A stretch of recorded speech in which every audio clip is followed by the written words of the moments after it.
Guingamp City. Alors, résumé de la situation, j'ai été superbement accueilli par les habitants de la Talvera du côté de Saint-Clet. Et j'ai entendu dire en fait qu'il y avait un petit village sympa au sud de Guingamp. Rencontrer des passionnés, gastronomes, artisans, au gré des vents. Découvrir des techniques et voyager simplement, telle sera la devise, non sans gourmandise, de Fripouille en Vadrouille. Je suis à Bourbriac et je vais en direction de Quérien, je crois, pour ensuite aller à Trémargat, les joies du Kaoué. Et je pense que je vais me prendre une chambre au gîte, parce que là, je suis quand même bien trempé. Yataritara, yataratata, yatariyara, yataratata, yatariyara, yataratata, yatariyara. Allez, petit moment de joie au gîte.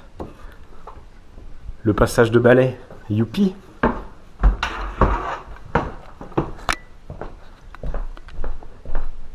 Un petit nombril de Vénus, ça ne fait jamais de mal. Alors la cueillette de champignons du jour se résume pour l'instant à quelques petits violets. Mais bon, le cadre est sympa. Petite balade dans la campagne bretonne du centre-Bretagne pour aller voir un éleveur de volailles qui est plutôt extrêmement passionnant. Et donc je sais pas trop où c'est, mais je crois que c'est à quelques kilomètres.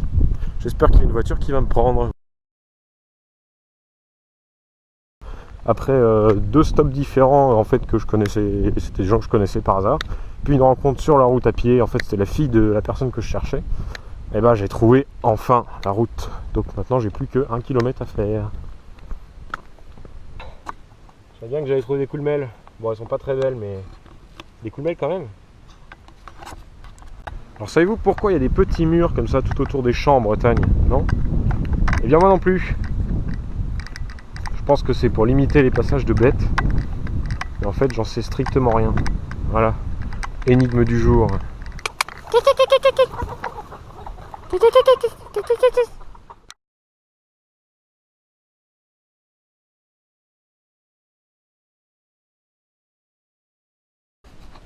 Bon, il est 2h du mat et après avoir nourri à peu près 28 belges, une bonne nuit, ça va faire du bien.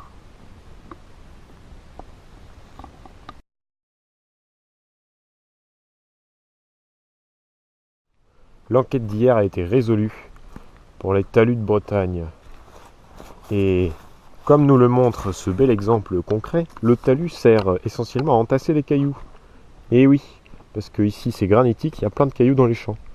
Du coup ça fait la limitation de la propriété, ça fait l'entassement de cailloux, ça protège du vent les plantations et les bêtes qu'il y a derrière, et puis ça fait des jolis haies avec plein de fruits, etc. Alors je suis à Rostronin. En fait j'ai galéré à marcher pendant à peu près 10 km sous la pluie du côté de Kergrist-Moelou. Et là on m'a pris en stop, c'était super cool. Et du coup j'ai peut-être un plan pour aller dans un temple bouddhiste du côté de Plouray. Et ça c'est une pomme-poire ou poire-pomme, je sais jamais. C'est comme une pomme mais en fait c'est une poire. Alors là c'est là où j'ai dormi hier soir. Et en fait c'est un temple bouddhiste, je sais pas si vous voyez au fond. Et donc c'était très intéressant, et notamment au niveau de la gastronomie. En fait pendant les temps de prière, tout le monde amène des espèces d'offrandes et il y a des gens qui sont sélectionnés après pour les redistribuer. On donne ça dans des petits sachets. Alors là j'ai plus qu'un reste, mais bon il y avait un peu de tout, c'est assez marrant, et chacun ramène ça chez soi après.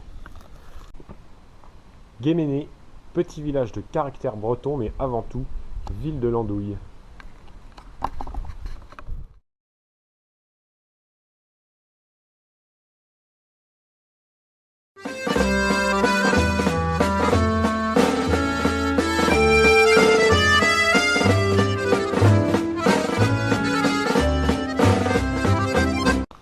Comme on dit au Japon, petit chemin deviendra ruisseau en Bretagne.